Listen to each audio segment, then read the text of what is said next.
Let's not bullshit and get straight to the point. Hello everyone, my name is Saad Amir and today I'm going to walk you through one book that actually helped me score a 339. The name of the book is ETS GRE Old Book, or it is mostly known as the ETS GRE Big Book. This is how it looks like. Okay, so this gold resource known as the Big Book is usually confused with the GRE official guides. I need to make it clear that the GRE official guides that has the purple cover as of now is completely different from the ETS Big Book. The ETS Big Book was launched in 1995, and that was exactly the year that I was born in. And I'm assuming most of us were very young at that time. So that is exactly why we do not know about this big book. It got discontinued after some years and now it has come back to life. You need to purchase this no matter what. It was one resource that helped me score a 339 from a 296 on the GRE. I cannot stress further on this. You need to purchase or at least have a PDF of the big book. Everyone asks me about the PDF of the big book. They DM me asking what is the big book. I do reply to them, and that is exactly why I am making a video now, so that you guys do not have to personally message me and wait for my replies on Instagram. You need to have this. So there are three sections on the big book. The first one is quant, the second one is verbal, and the third one is analytical. Now I need to tell you that the analytical section does not include the AWA or the analytical writing assessment, which is also known as the essay in the big book. So you can completely ignore that part. It includes some logical puzzles which does not come on the real GRE now, so you can completely ignore the analytical part. It will not help you much. So we'll start off with the verbal section, which is a nightmare for all of us. So the verbal section of the big book includes text completion, it includes analogies, it includes synonyms, 2 hours later. it includes reading comprehensions, it includes antonyms. I want to tell you that the book Eventually, the big book contains 27 tests, and each test contains at least two math sections and two verbal sections. Now, keeping that in mind, you would have at least 54 sections of math and 54 sections of verbal to practice from, and that is a lot of practice if you do that diligently. These are actual GRE questions, and they are, as I mentioned, spot on because ETS is the best in the business when it comes to making up questions.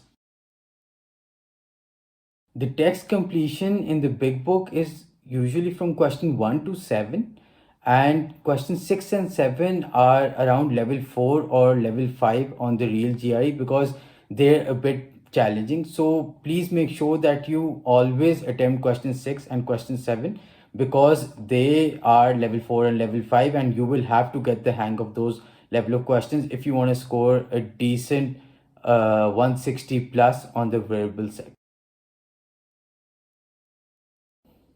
After opening the big book, the question that will come to your mind is that the text completions format is a bit different from the real GRE text completions format. I would agree to that, but the point is to learn how the ETS actually devises these questions, and it is the best resource for practicing because ETS, as I mentioned before, is the best in the business with coming up with these type of questions. You will have to tweak your strategy a bit when it comes to text completion of big book, but keeping that in mind and having said that, if you actually understand what the big book's text completion is asking you, the real GI's text completion is going to be a piece of cake for you. Moving on to the reading comprehension. The reading comprehensions level is 100% like the real GRE.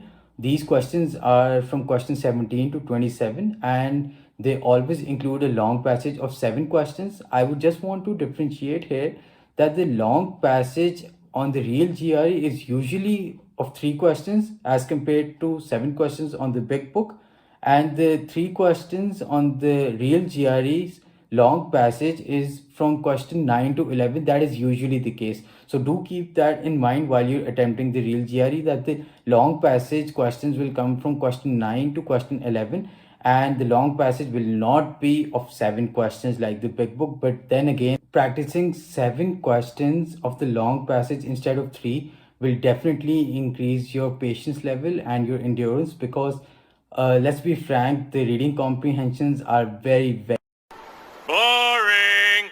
and ETS deliberately makes them boring so that you guys get exhausted and you guys get bored during the unseen passage or the reading comprehension, and then we all mess it up. So it is a test of your endurance and it is a test of your patience. So I've told you exactly what questions to practice from in the big books variable section. Is question 1 to 7 for text completion, and is question 17 to 27 for reading comprehensions. You can ignore all the other questions that are on the big books variable section. You will only waste your time. I did not do them as well, and you can use that time more productively. Perhaps you can chill with your friends, you can go to the gym, you can play some sports, but do not waste your time other than attempting question 1 to 7 and question which is text completion, and question 17 to 27 which are the reading comprehensions. These two sections will only matter to you as far as the big books verbal section is concerned, and these two are the game changer and were the game changer for me when I scored a 170 on a 170 on the verbal section.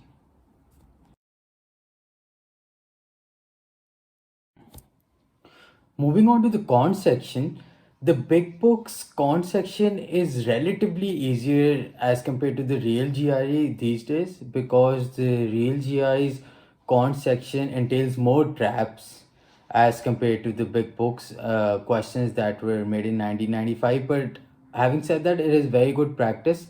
There are some questions which are level 4 and level 5, so you will enjoy those. So every big books quant section includes at least 30 questions, and then this is one section. So there are two sections per test, so that is 60 questions, and then there are 27 tests. So 60 into 27 is equal to 1620 questions. So you will have 1620 real GRE based questions. So please do practice all of them. I will be telling you what questions to exactly practice, but that will be at the end of the video, because if I tell you right now, you guys will get confused as to what I'm saying. So I am keeping that bit for the end of the video.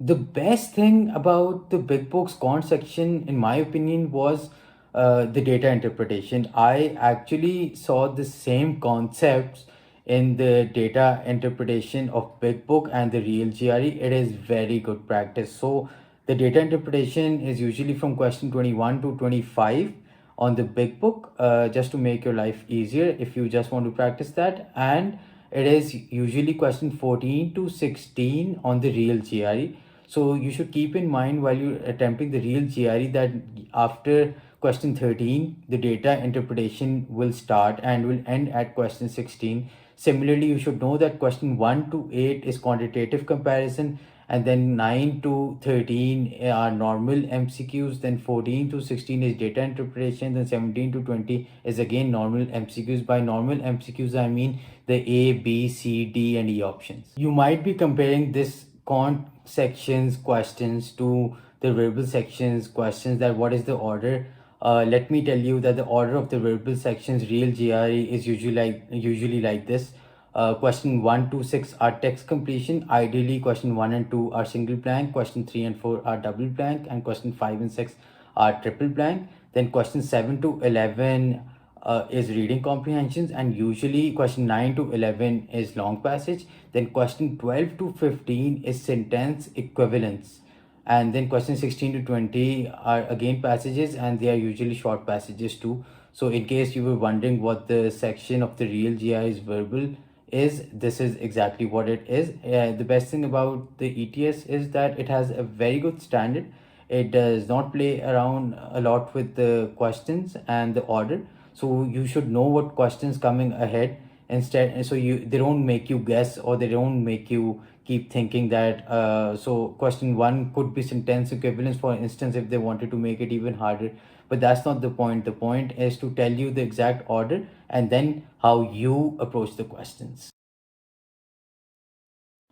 So now that you know that the big book exists is a blessing itself, I do agree to that. But how do you capitalize on this? When you see the section test answer keys, for example, section test number 1, test 2, test 3, and so on till test 27, there will be one column known as the P plus. Now, P standing for parrot, just to make sure that things are clear.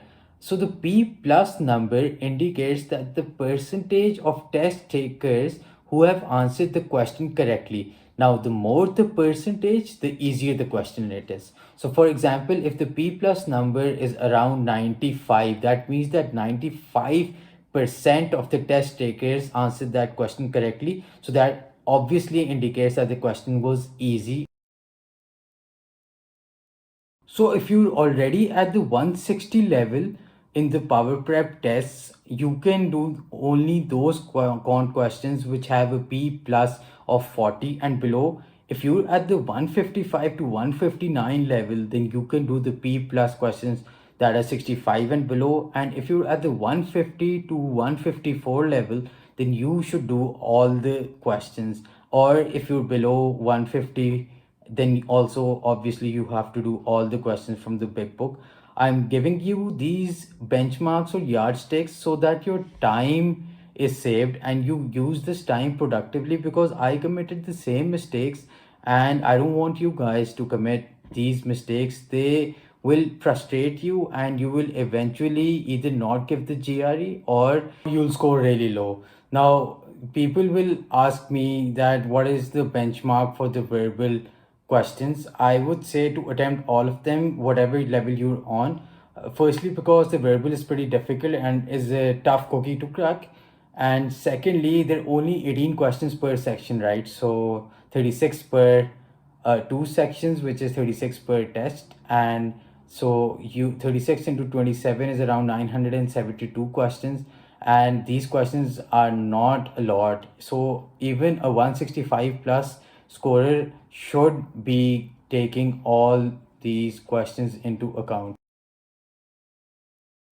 After watching this video, you're going to go straight to the answer key of the big book, and then you're going to go straight to the end of the book and see if there are explanations to the questions. I would like to tell you that there are no explanations to these questions. So yes, you don't have you don't have any explanations, but the answer key itself is 100% accurate. Now, where do you find the logic of these questions? I would say that you will be the explanation to these questions yourself. As you practice, you will get the hang of it. So yeah, there are no explanations. They only have the answer key. Another huge advantage of the big book is the analytical section. Yes, I did say to ignore it for the real GRE, and I'm still sticking to it. You can ignore it for the real GRE, but I'm sure most of us are applying for either jobs or are solving other logical puzzles. For whatever reason, universities from the States, from Europe, from Asia, and not only universities but organizations do take the same concept from the big book's analytical section and puts them in their interview tests or whatever standard they've set. So you can practice those questions from the big book if you're preparing for an interview, or if you're preparing for some university's logical or analytical ability. It will help you big time. I've done that and I've succeeded big time. So I do thank the big book for it. This is another tip that you can use. But yes, the analytical ability section will not help you for the real GR. So quant is definitely becoming a bit harder on the real GRE. So that is not a myth. I would like to clarify that. But having said that, you getting graded against the curve, right? Everyone who is competing against you is giving the same exam and is finding quant a bit trickier than the ETS Big Book or even Power Prep 1 or Power Prep 2's free Power Preps. The Power Prep Plus are much better than the free Power Preps, but I'm again saying this, that it won't make a difference to you as far as the end result. is concerned because you're going to get the same marks. I'll give you an example. For example, in Power Prep 1, if you score around 30 out of 40 questions correct, you're likely to score at max around 160, 161. But if you score 30 out of 40 questions on the real GRE correct, you're definitely going to score 161 plus on the real GRE. So you're going to get the same marks. So it doesn't make a lot of difference. ETS is very, very just in these cases. The marking is justified, so are the questions. So it is not something that is unfair to us now who are appearing for the GRE. They've kept the same standard. They've ensured that there is fairness through and through. So the big book itself was a game changer for me while I was preparing for the GRE. The evidence is my diagnostic report that I've uploaded on my Facebook and Instagram. I would like to end this video by saying that I think I didn't even mention once to like, subscribe, or share this video. I will not be saying this because I think the audience is mature enough to make the decision themselves. There is no point making the video longer or putting in like, subscribe, share, and pleading or requesting. I am not that sort. If you actually genuinely like the content, you're smart enough to make a decision. I hope this video was useful to you, and good luck. Let's ace the GRE 3 for 1.